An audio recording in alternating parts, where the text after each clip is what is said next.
Baxter stepped away. He always seemed to know when Waylon needed alone time with Eddy, and Waylon lifted the latch on the door. Eddy flew into his arms and knocked him over. Waylon laughed as he let Eddy lick his whole face, every square inch. Dumpster Eddy was a thorough dog. When Waylon could finally sit up, he put Eddy in his lap and shook his finger. "What were you thinking? How come you don't run far away when we bust you out of here?" Baxter dropped down beside Waylon. He gave Eddy a head scratch, and Eddy gave him a chin slobber in return. Maybe he doesn't know where he is. Waylon shook his head. All the science in him, which was a lot, Waylon was as science-y as Dumpster Eddy was thorough, rejected that possibility. Dogs have great navigation skills. Scientists think they sense the Earth's magnetic fields, like a compass. No, Eddy knows just where he is. Well, then, maybe he wants to get caught. Sometimes criminals who have spent a long time in prison don't feel comfortable on the outside anymore. When they get released, they commit another crime to get back in. Waylon thought it over. Baxter was an expert in all things criminal, so maybe he had a point. But finally he said no. "He loves to run too much," Waylon explained. "He hates being locked up." "Hey, why don't you try that grokking thing?" Baxter said. "Find out why he's letting himself get caught." If anyone else had said, "Try that grokking thing," Waylon would have worried he was being made fun of.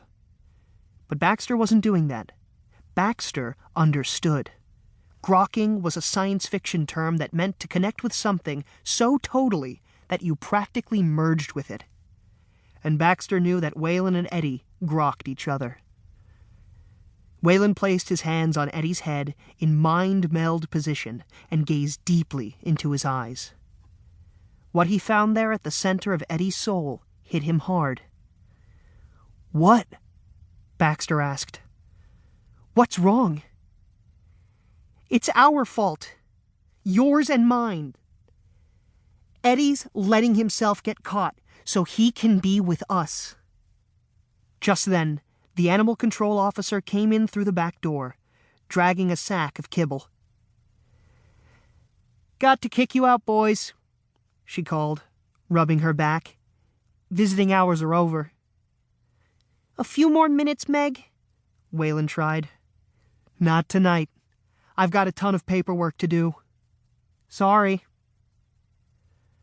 Waylon gave Eddy a final hug, and then he and Baxter left.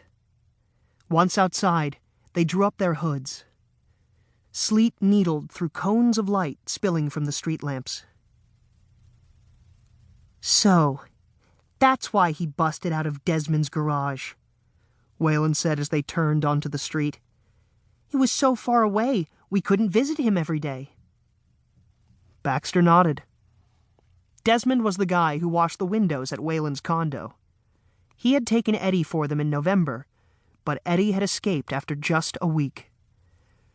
"Nothing I could do, boys," the window washer had said. "That dog's a runner." Which Baxter and Waylon already knew, of course. Dumpster Eddy had been in and out of the stray animals lockup since September. It was always the same pattern. For 10 days, Eddy lived in the lockup. Waylon and Baxter took turns taking him out for walks before and after school and on weekends. For those 10 days, Eddy's life was the best they could make it. The problem came on the 11th day. After 10 days, Meg sent unclaimed strays off to whichever shelter in Massachusetts had room. Eddy wasn't the kind of dog that would get adopted from a shelter. Cute little puppies got chosen. Eddy, it had to be admitted, was homely. Plus, anyone could see he had the itch to run. What happened to dogs that didn't get adopted was so terrible, neither boy ever said it out loud. So, by the 11th day, they had no choice but to smuggle Eddy out of the lockup. Whenever they could, they hid him somewhere.